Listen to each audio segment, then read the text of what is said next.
Mark Madsen's voice is frequently heard and seen around Gainesville. Madsen is director of the University of Florida's acclaimed vocal jazz troupe. He's also a composer and performs his own music. Next Monday night, Madsen and his group of musical notables from Gainesville will be in concert at the Hippodrome Theater. Earlier today, we were fortunate to have some members of Madsen's group in our studio to give us a preview of that concert. Here's Mark Madsen, Bob McPeek, and John Netardus at The Rise of the Sun.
Running from our fear, there's no way out of here, no one to keep us warm and safe.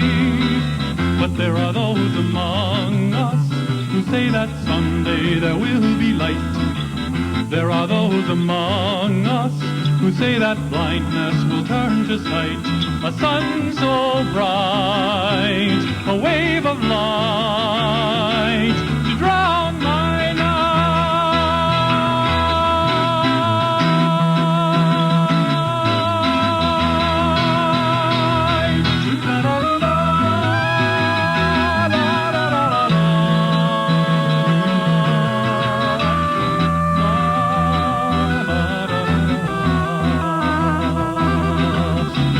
Just don't know where I will go. This night is oh so slow.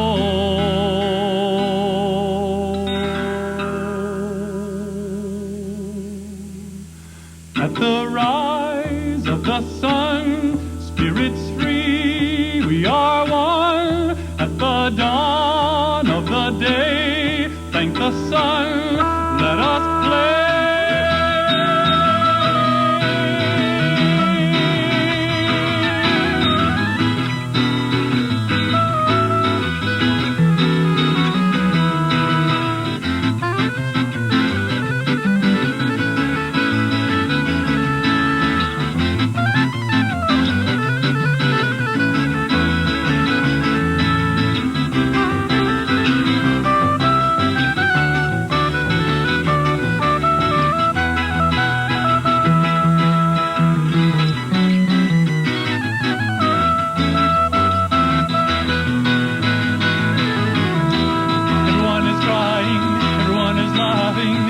We found the way. We're running toward the sun and asking everyone to come along and play.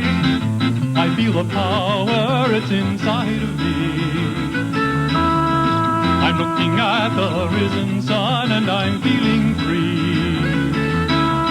You and me in harmony, joyfully, joyfully.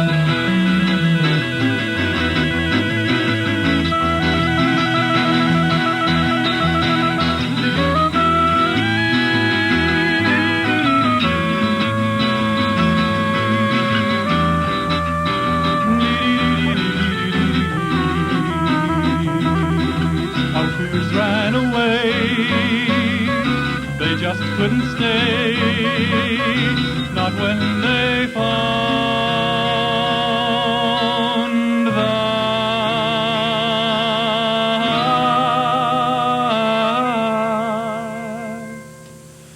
love is the warm hand of unity, stroking the breast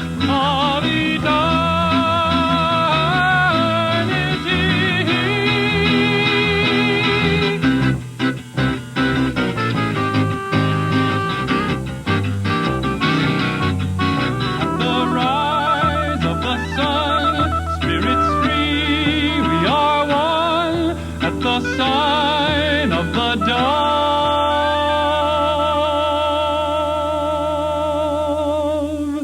peace and joy,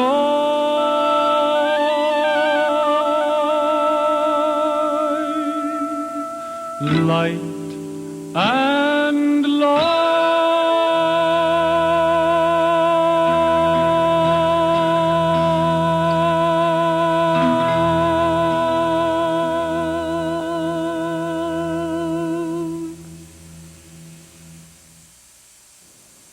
That was Mark Madsen and his group performing at the Rise of the Sun. And here to shed some more light on his music and his upcoming concert is Mark Madsen. Welcome to the show. Thank you, Mike. How would you characterize your music? Well, people have been asking me that for a long time. I've been asking myself that for a long time. There are definite influences from classical music, folk music, and jazz. I grew up when I was a small kid playing a lot of folk music on the guitar, but I also heard opera in the background on Saturday afternoons. And well, I guess to ask the question of how you would characterize all your music is maybe a little bit unfair. I suppose that in choosing the menu of music for a specific concert such as is coming up Monday evening at the Hippodrome, perhaps you try to put together things that fit together somehow. I know that with the exception of one composition by Bob McPeek, everything on the evening's bill is going to be your composition? That's right. I've been composing music for quite a long time now. One of the pieces was written when I was in 7th grade, actually. Will this be early in the evening? Yeah, right. Start off with that. Most of it has been written in the last 5 or 6 years. But I have yet to do a concert where everything, or most everything on the concert was all my own. Before I came to the University of Florida, I was working with one other man who sang and played guitar, and we did all original music, but half the music we did was his as well. So this is a new step for me. You spent some time in New York as a That's freelance musician. Right. I was there for 5 years. Is that primarily as a vocalist?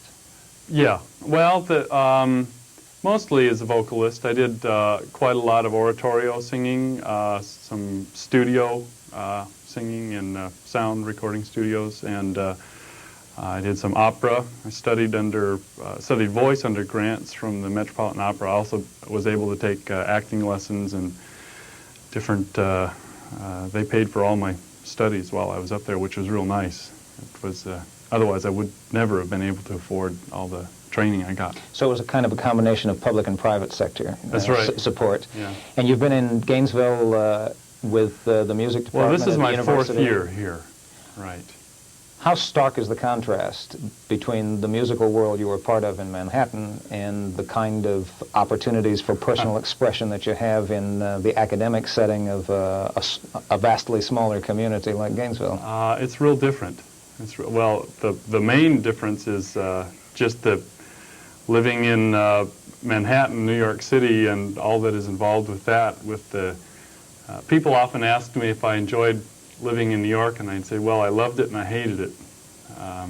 The culture was wonderful, and with all the different kinds of influences that I was exposed to, it was great.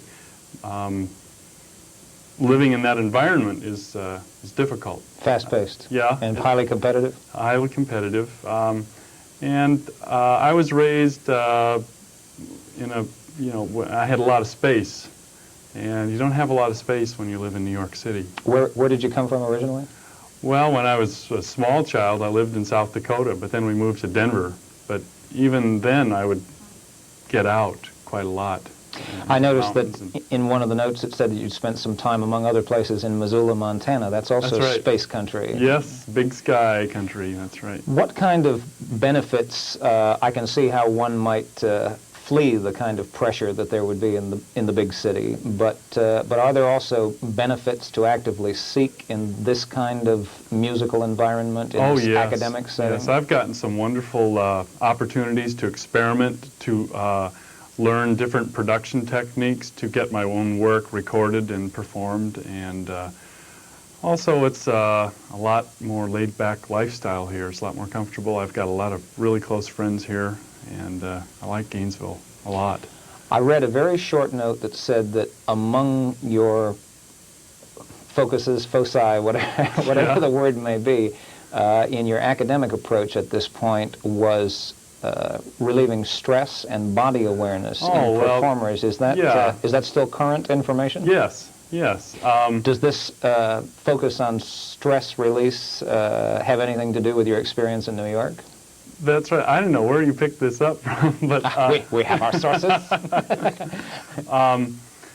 When I was in New York, one of the teachers that I was working with, actually I worked with an experimental musical theater company, and a lot of the work was based on theatrical improvisation and a number of different kind of body awareness techniques that were based on physical and emotional stress reduction, which has gotten to be, a key word lately, stress reduction. And you found out that it was beneficial in your own case? Right. I studied a lot of yoga and the Alexander technique, Feldenkrais. I ended up marrying a massage therapist. My wife teaches at the Florida School of Massage. However, she's on leave right now because we have a little baby. But, sounds like marrying a massage therapist is really maximizing the chances for stress reduction. It helps, yeah.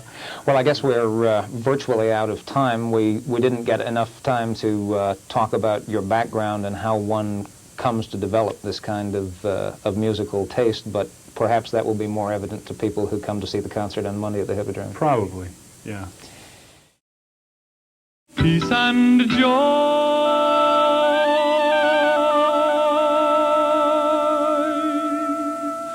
light